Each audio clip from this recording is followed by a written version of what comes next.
অনেক দিন পর কলেজ ছুটি হয়েছে। আজ 7 মাসের বেশি গ্রামের মাটিতে পা রাখিনি। কি করব, কলেজের পড়া, টিউশনি, বন্ধু বান্ধব এগুলো রেখে বাড়িতে যেতে সময় পাই না। তাই এবারের সুযোগটা হাতছাড়া করা বোকামি হবে। সকাল সকাল ব্যাগপত্র গুছিয়ে নিয়ে সোজা বাস স্ট্যান্ডে পৌঁছাতেই শুরু হলো বৃষ্টি। ঢাকা শহরের এই গরমের মধ্যে একটু বৃষ্টি যথেষ্ট খুশির খবর, কিন্তু আবার বেশি বৃষ্টি হলেও সমস্যা। পানির কারণে আবার চলাফেরাও করা যাবে না। কিছুক্ষণ পরই বাস চলে আসলো, তবে বৃষ্টি এখনো থামেনি। ঝিরঝির করে বৃষ্টি পড়েই যাচ্ছে। দৌড়ে বাসে উঠলাম, তবে সিটটা পড়লো একদম পিছনের দিকে। পাশের সিটে একটা সুন্দরী বসেছে। বেশি তাড়াহুড়া না করে ধীরে ধীরে ব্যাগটা রেখে নিজেও বসে পড়লাম। মেয়েটার বয়স বেশি হলেও 23 বছর হবে হয়তো। চুলগুলো একটু বেশি বড় লাগছে, দাঁড়ালে হয়তো কোমর ছাড়িয়ে যাবে। চোখ দুটো একদম টানা টানা। আর কি বলবো, অত কিছু জেনে লাভ নেই, শুধু এটা জেনে রাখুন, যে কোনো পরীও হয়তো হার মানবে তার সৌন্দর্যে। নিজেকে স্বাভাবিক রেখে খুব সাধারণভাবে বললাম, আপনি অনেক সুন্দর। আমার কথায় মেয়েটি বিচলিত হলো না, শুধু আমার দিকে একবার তাকিয়ে নরম সুরে বলল, অনেকেই বলে, হয়তো আমি বেশ সত্যিই সুন্দরী। বলেই মেয়েটি আবার বাইরে জানালার দিকে মুখ ঘুরিয়ে নিল। এর অর্থ সে কথা বাড়াতে ইচ্ছুক নয়। কিন্তু সেটা কি করে হয়? এত দূরের পথ এভাবে চুপচাপ করে থাকলে বিরক্তি লাগবে না?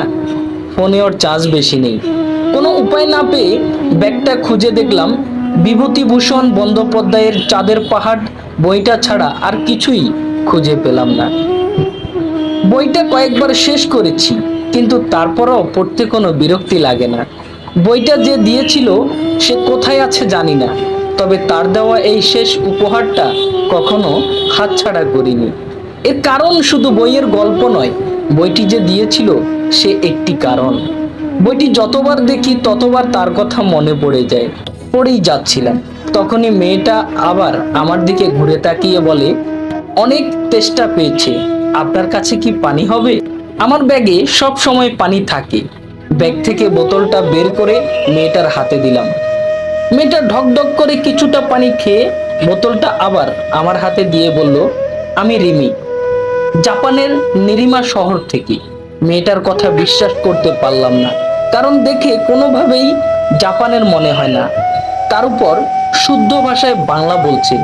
একটু হেসে বললাম, মজা করছেন? রিমির মুখে কোনো পরিবর্তন লক্ষ্য করলাম না। তবে কি সত্যি বলছে? মুখে কিছু না বললেও হাত দিয়ে ইশারা করলাম। কিভাবে?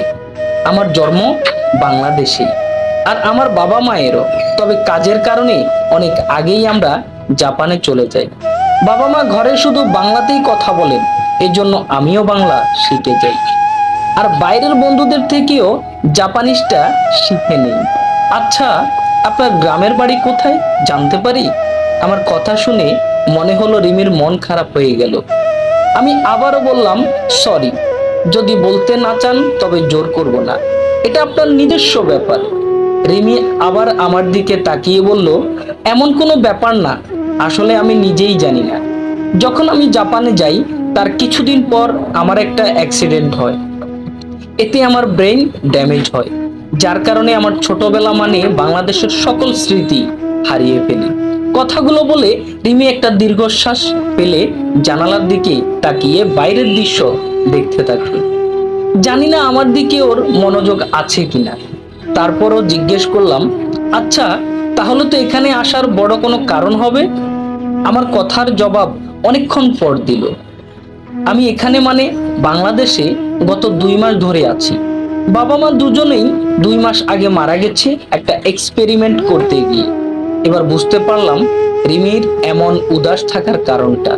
তেমন কিছু আর বললাম না, হয়তো এমন বোরিং ভাবে যেতে হবে, তবে কিছুই করার নেই।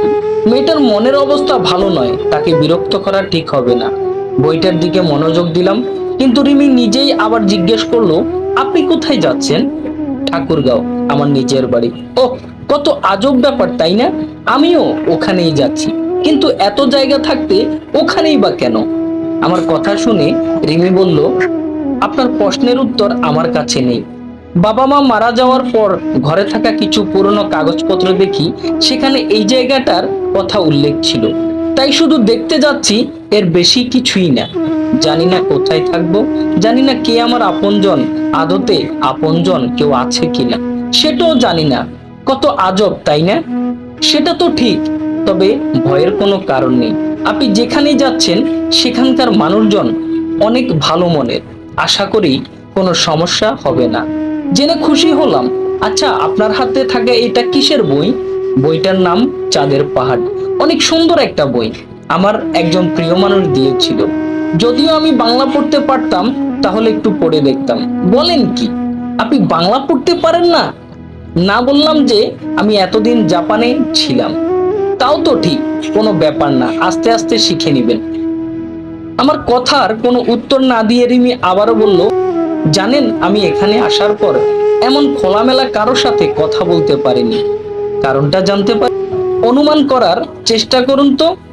এতক্ষণ পর রিমির মুখে এক টুকরো হাসি দেখা দিল। আমার বিষয়টা বুঝতে কয়েক মুহূর্ত সময় লাগলো।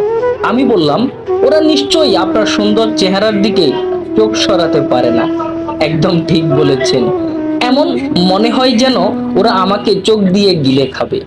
বেশ অদ্ভুত লাগে ব্যাপারটা আমার কাছে। যখন ঠাকুরগাঁওতে পৌঁছলাম, ততক্ষণে সন্ধ্যা গড়িয়ে রাত হতে শুরু করেছে।